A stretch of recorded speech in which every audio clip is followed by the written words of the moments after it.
अब थोड़ा सा प्रसंग यहाँ, उस नारद जी ने जो धीमर गुरु बनाया था वो कौन था?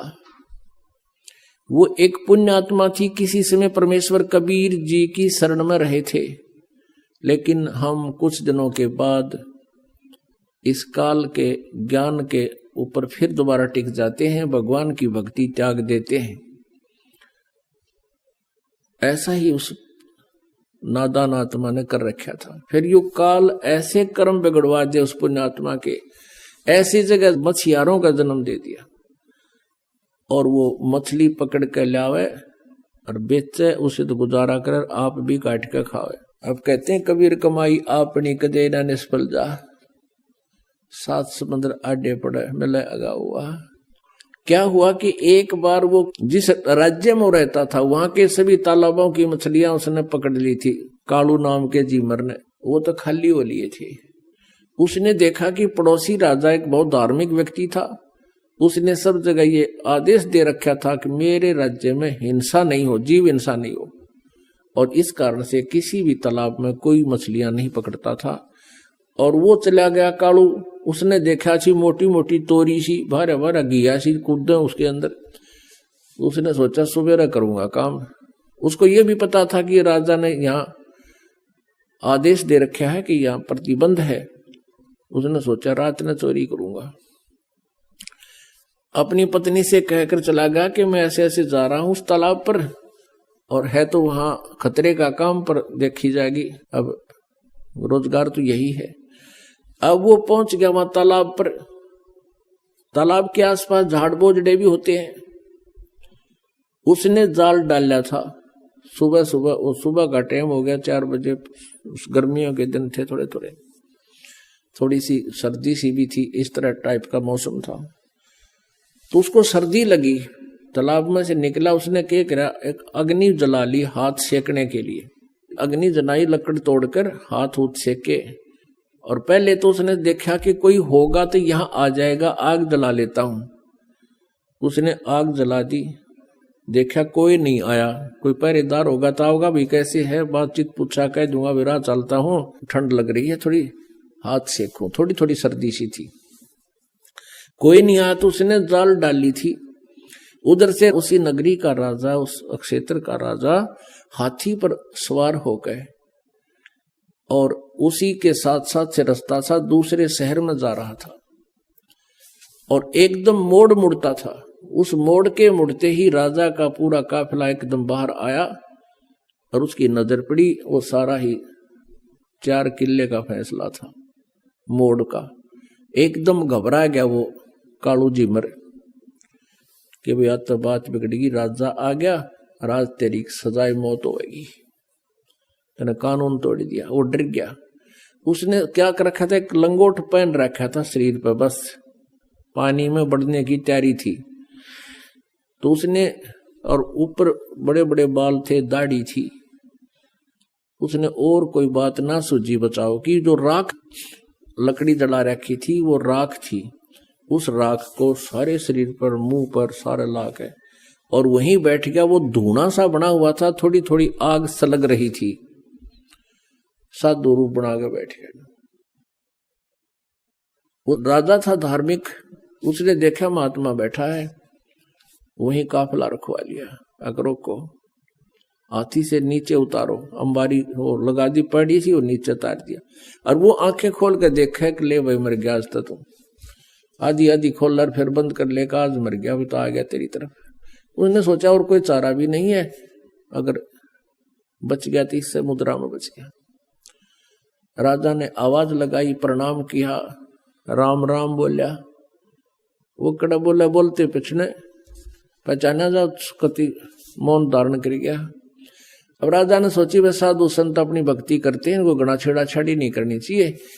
5 असरफी सोने की असरफी होती थी अच्छी, 10-10 ग्राम की, और वो 5 असरफी वहां पूजा रूप में उसके चरणों के पास रख दी।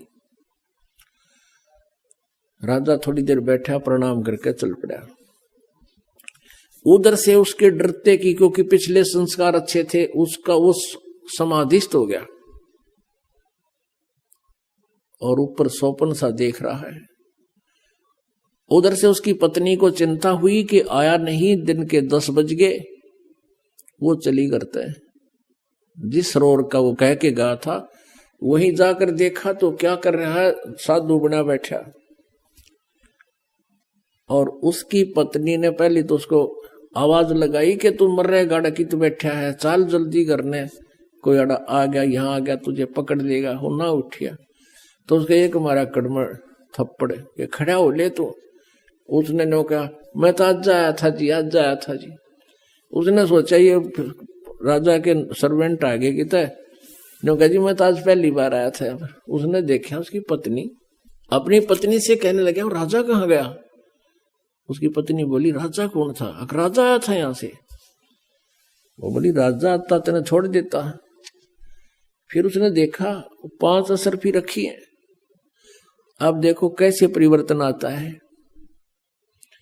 अब उसने नो सोच ली कि हे भगवान, हे परमात्मा, तेरे नाम पर मैंने तो नाटक सा कराया था, एक नकली स्वांग भरा था आपकी शरण का, और इतना ही मैं अपनी इतनी हमें सुरक्षा भी दे दी, मेरी जान भी बख्श दी, ये 5 असरफी दे दी, मैं 10 साल भी इतनी कमाई नहीं कर सकता जो आपने मेरे पास रखवा दी। उसी दिन से बैराग हो गया कि परमात्मा तेरे नाम में, तेरी शरण में इतनी शक्ति, इतना सुख।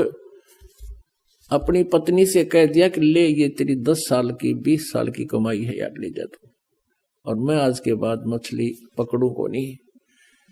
घर चले गए। उसकी पत्नी बोली काम करे बिना नहीं सरा करता, जा वो दे दे जाड़ा हाथ में, वो बांध दे रोटी चार उसके।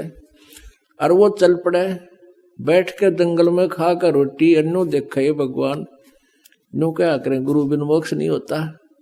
हे परमात्मा, गुरु बिन मोक्ष नहीं होता। कोई संत मिले, संतों के पास जावे, उनसे पूछा ताछी करे।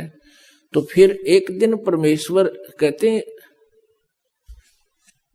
इस आत्मा की प्रत्येक रिक्वायरमेंट को सब परमात्मा पूर्ण ही पूरा करता है, जो तीनों लोकों में प्रवेश करके सबका धारण पोषण करता है। परमेश्वर आगे एक साधु रूप बना के कबीर देव जी, और उससे कहा कि भाई भगत कैसे बैठा है, कि महाराज जी मैं भक्ति करूं हूं। परमात्मा ने कहा भाई गुरु बिन बात तो ना बनाया, गुरु तो होना चाहिए। कहा जी गुरु तो होना चाहिए, आप बन जाओ मेरे गुरु जी। कहा भाई ठीक है, मैं बता देता हूँ, नाम ले, भक्ति कर, ऐसे ऐसे करना, ये करना, ऐसे नहीं करना। अब उसने करी डट का साधना, और कुछ ही दिनों में उसको काफी उपलब्धि होगी। उधर से वो जो गुरु था, अब उधर नारद जी को एक ऐसी समस्या पैदा होगी थी।